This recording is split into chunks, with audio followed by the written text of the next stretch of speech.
Charged Up Episode 3, Sally Herigstad, Dealing with Debt. Are you ready to get charged up about your money, your credit, and your overall financial health? You've come to the right place. You're listening to Charged Up with Jenny Hoff. Welcome to Charged Up. I'm Jenny Hoff, your host. We've talked about debt, what it is, and how to avoid it with our financial resolutions. But sometimes we may find ourselves in a situation where we are too far in and we need to take care of the debt fast. When we're in a debt emergency, it's more important than ever to stay rational and to make sure we're getting the right help. Today, we're talking to Sally Herigstad, a certified public accountant and a columnist for CreditCards.com. Her column is To Her Credit, and while it focuses on women and finances, her advice is really for anyone who finds themselves in debt.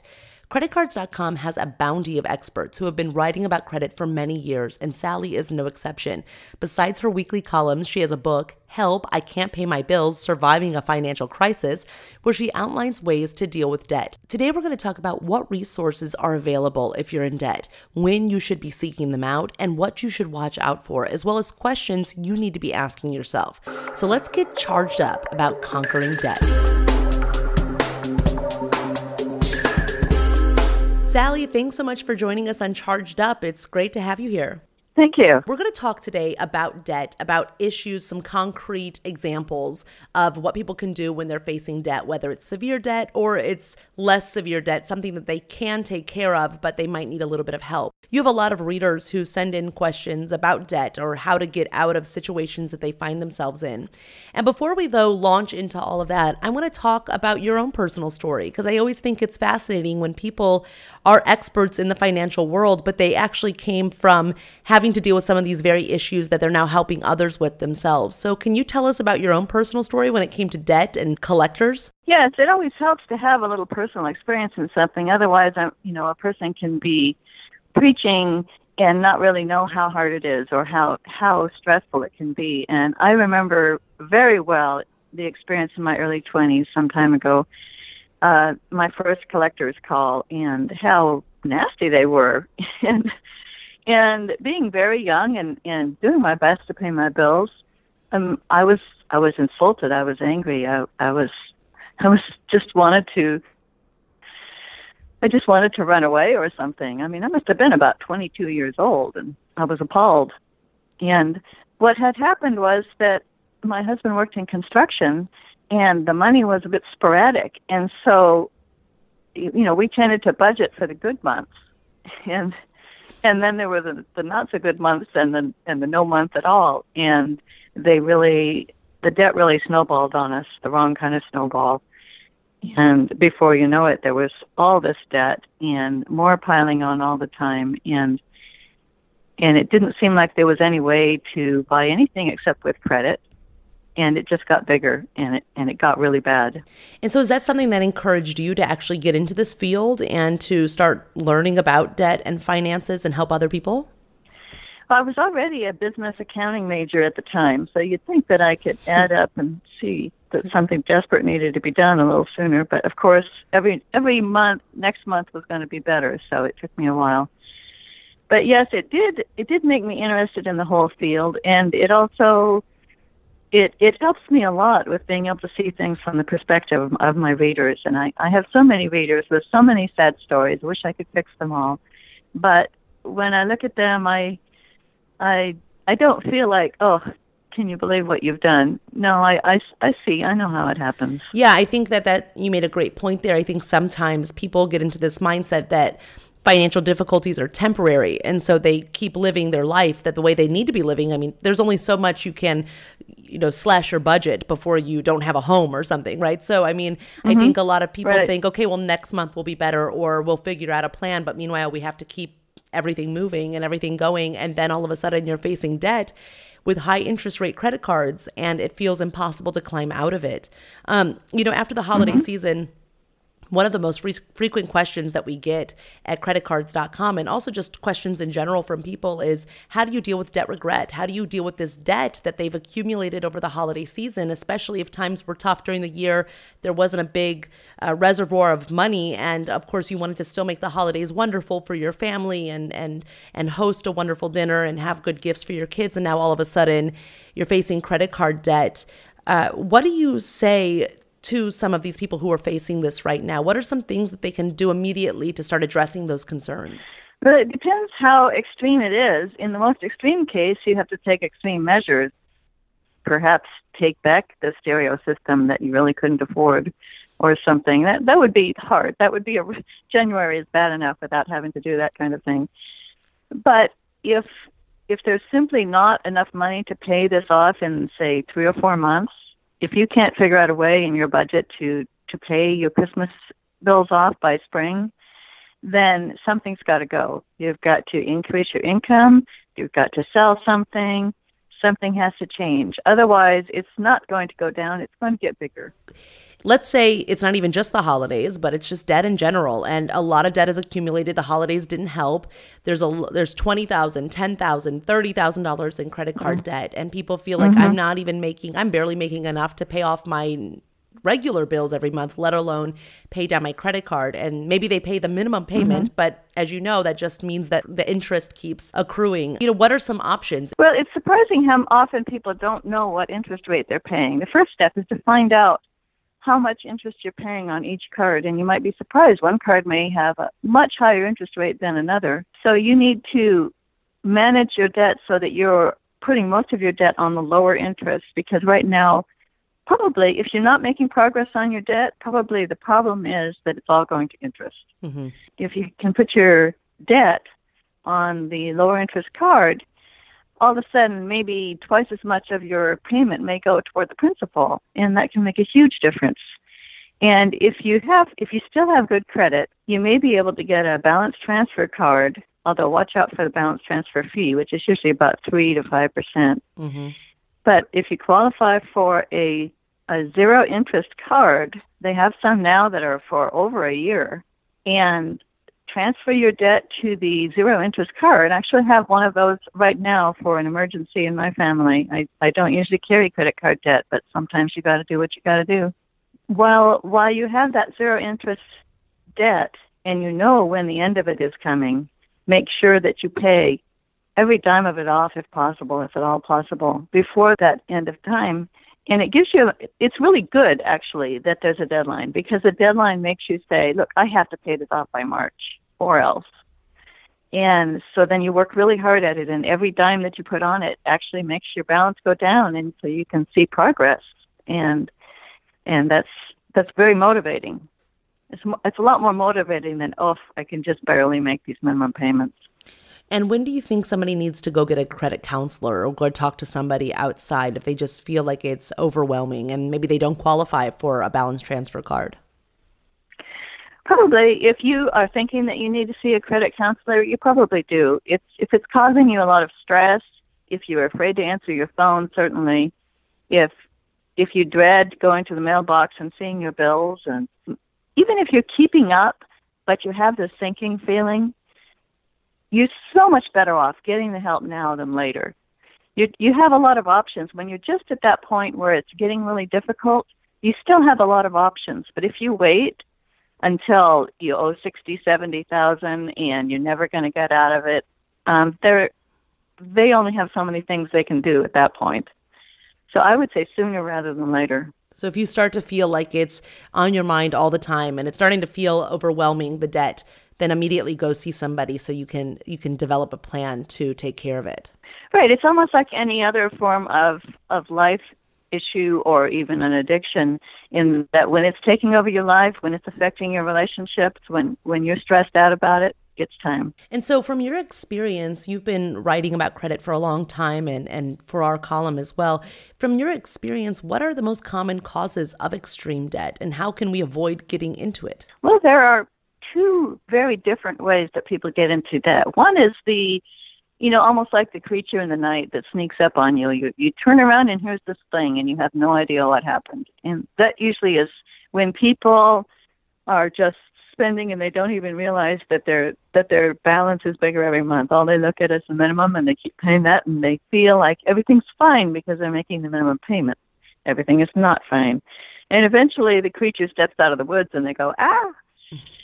And the other kind of extreme debt is when there's a terrible thing that happens to you. For instance, if you if you have a terrible medical diagnosis and you cannot work, and say you have no other source of income, a single person, and a couple of years go by with little or no work and big medical bills, and you may rely on credit cards to get by, and then that's different. That's a completely different thing. You'll have different solutions. It has a different outlook, and so before a person tries to even get out of debt, they need to know, okay, what happened? Was it inattention? Was it unemployment?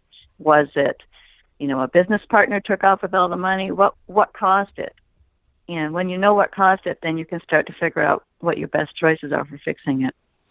And let's say someone has gotten too deep in debt. What are some immediate actions they can take in last resort? Bankruptcy laws are put there for a purpose. And in my example of a person with a terrible illness that goes on for years, that's the kind of thing that bankruptcy laws were created for, because, we all, as a civilization, we don't want someone to drown in debt when they're having that kind of issue.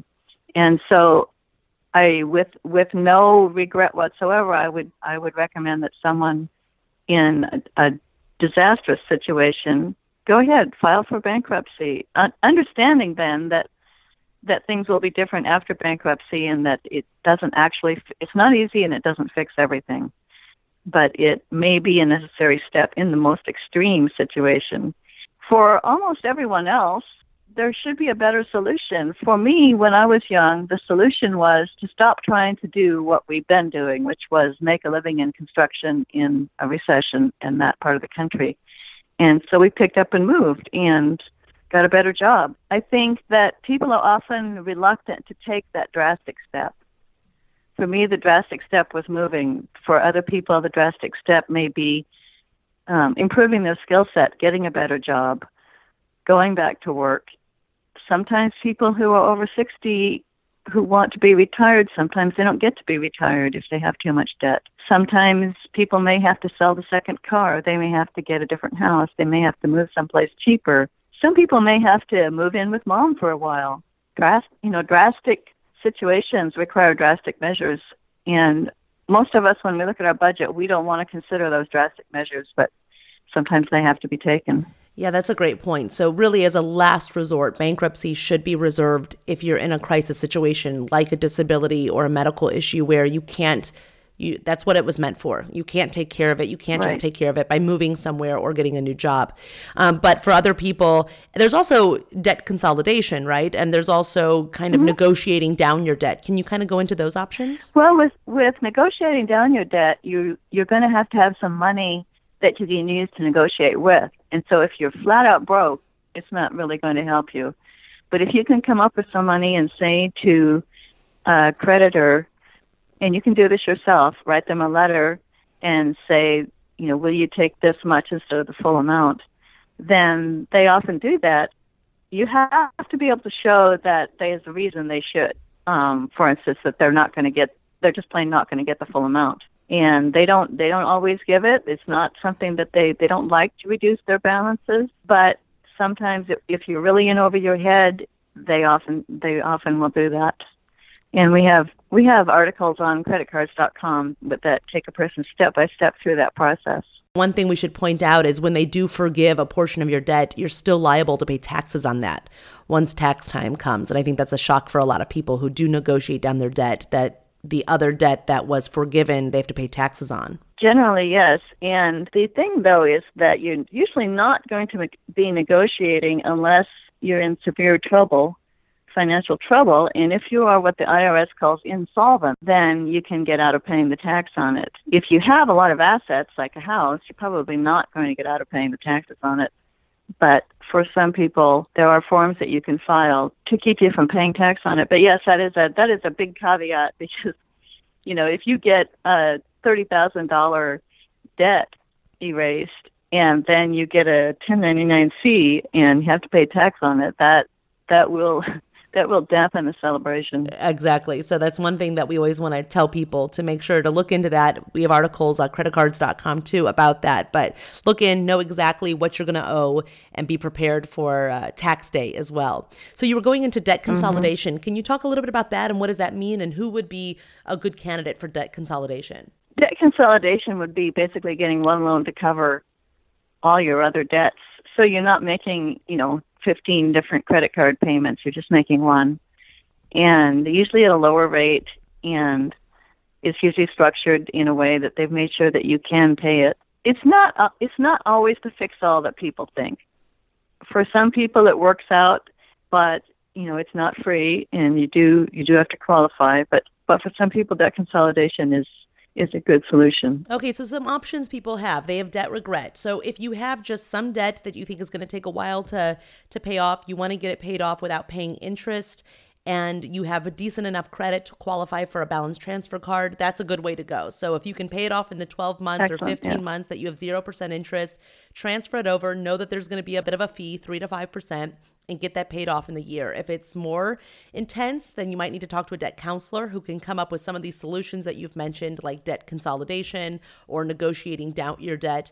And in a worst case scenario, a health issue or something has happened where there's just no way that you can make any changes in your life to take care of the debt, then bankruptcy would be the last option.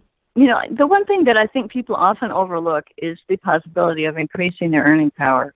I think people often say it's not what you make, but it's what you spend. Well, it is sort of what you make too. When you're in debt, if you can make $100 a month more and put that on the debt, you can start to get someplace. So many people, if there was some way that they could increase their job skills or find a better job or work a few more hours or do a side job, take up something that they don't mind doing on the side and make a few extra bucks. Those few extra bucks can really make a difference on that credit card balance. Yeah, I agree. And that's actually one of the themes that we're going to be covering, one of the subjects that we'll be covering in future podcasts, which is how to get those side hustles. What are some jobs that you can do on the side? How do you increase your salary or current job or, increase your skill set without having to pay money? There are so many opportunities online now to increase your skills and to learn new things to be able to make you qualified for other jobs. And I think, as you said, there's only so much that you can slash your budget while still living your life. And so increasing your income is the best solution. What are some of the most common mistakes that people make with their credit cards that seem to come up over and over again in questions sent to you on your column to her credit on CreditCards.com? So the most common by far, to the point that I say most financial problems are really relationship problems. They give their card to someone else, their boyfriend, their best friend, their mom, their kid. They let someone else use their card. And then they write in and they say, but it's not really my debt. Oh, but it is. I think that's unbelievably common. Yeah. and it's so painful for people. And it can be a card that they let someone use years ago, and then all of a sudden the other person decides to start using it again. It's very, very hard to get out of it when something like that happens. And you can't really tell the credit card company that it's fraud if you handed them the card or even just gave them the numbers. It's really your debt. Yeah, and I think one of those questions is also often, I gave them my card to buy such and such up to such amount, and they ended up spending way more. Am I still responsible for that debt? And what's the answer? Well, that's a little bit tricky, but you gave them the card. So they didn't steal it, you gave it to them. And how can you prove what you said? The thing is, just don't give anyone your card. Keep your cards in a very safe place. The only person that should ever have your card would be a spouse that you really, really trust, and no one else. And if a relationship breaks up and you think there's any doubt about who has numbers and cards, you need to get them all changed, because I just see it too often, all the time. And people, they don't think that their friends and relatives would do that to them. But if my letters are any indication, yes, they will. Yeah, and I definitely recommend for everybody to read your columns and your answers to a lot of these questions, because you cover a lot of those issues in your column to her credit. And I think that what you said, it's totally right. You trust people. And what people should also know is when it comes to identity theft, it's actually often somebody in the family who is using your social security number because they didn't qualify for a credit card. And they think, well, this person would. It doesn't make a difference. They've got good credit. They get a credit card in your name, and now your credit is ruined. So I think that while we love our friends and we love our family, every human being is fallible. And it's just better to keep your cards and your numbers to yourself, because that will cause a whole lot of problems in those relationships if they get ruined. You mentioned in your book that many people get into financial troubles because they don't really understand money or finances, and it's not something that we're taught in school. If you grow up in a family that doesn't discuss money or they have poor money habits themselves, it's easy to be uneducated about how to manage your finances. So what are some things that we should all know about our money and finances that we should have been taught in school or our family should have taught us? First of all, most people have no idea how much they spend in interest over the course of a lifetime. I fortunately did have a personal finance class in high school, and I remember the chart that they showed us about how much we pay in interest on a house by the time the house is paid off, and it was alarming. Also, they also told us the difference between paying for a car up front and paying for a car after you bought it over the next 5 years, and how much more you'll pay if you always buy your cars on time. And that was probably the best piece of advice I ever got financially, because I save up and buy my cars and I don't pay car payments, and what a difference that makes. It's not rocket science. You don't need to know about hedge funds or anything really complicated. You need to know how some interest is good. The interest on your house, that's how you get into a house, and that's how you have an asset that you live with the rest of your life. But most interest you need to avoid like the plague, be allergic to it. Just try not to pay interest on anything consumer related. Anything that goes down in value, your car, your clothes, your dinner, you don't want to be paying interest on that. Let's talk briefly about store cards. When I'm at the mall, I'll often hear people, saying, oh, can I qualify for that credit card? Or, yeah, I want that 20% off today. Today, it's not forever. It's just 20% off on one day. Sure, I'll sign up for your store card. I almost feel like a lot of people don't consider it the same as the long application for another credit card that they might send in the mail. Can you talk about store cards and how that can cause trouble for some people? Have you gotten emails about that? Yes, and I don't recommend store cards. I have one at a store that I use a lot, and I don't get the discount if I don't have my Macy's card there and so I do have one. But all the others that I go to, they say, oh, you can save $20 today or $40 today. And it's like, wow, that's turning down free money, right? But you have to remember that they wouldn't be doing that if they didn't make money on it. They're basically paying you $20 to get their card, and they're going to get that money back many times over, because say if you get an XYZ card, you're more likely to shop there. You're suddenly going to get all their advertisements, and people spend more when they can put it on credit. We all do. It's just the way we're wired. It's a lot easier to put something on a card, and now you've got this extra credit, and they're going to have special deals for you, and you're going to spend more, and it's kind of like going to a casino and going, they don't build this by giving money away, right?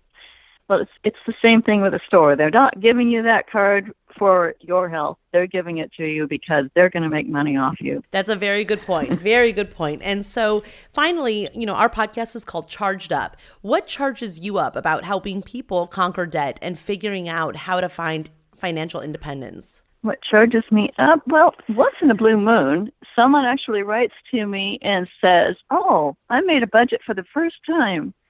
And I think that's really great, but I'm really big into budgets. I feel like if somebody makes a budget and starts to know, oh, this is what I'm spending this month, and really gets on track, and they realize what changes need to be made, and they start to get excited, then I'm excited, because I think that can revolutionize their lives. Fantastic. Sally, thank you so much for joining us today. Some great tips. And again, everybody should read To Her Credit, your column at CreditCards.com. You answer a lot of questions, some dealing with women's financial issues, but really issues that everybody faces in their lives. And you give some great tips there and some detailed responses on where people can go to immediately start making changes in their life. So thank you so much for joining us. I really appreciate that. Very insightful conversation today. Thank you. I enjoyed it. And thank you for listening to this episode of Charged Up, Dealing with Debt. I'm going to talk every week to either experts within the CreditCards.com family, authors, or inspirational individuals who can teach you about good money stewardship and how to conquer your finances. If you have questions that you want me to address on the show, be sure to shoot me an email at chargedup@CreditCards.com. And don't forget to rate or review Charged Up with Jenny Hoff on iTunes. Let's get charged up about your financial future.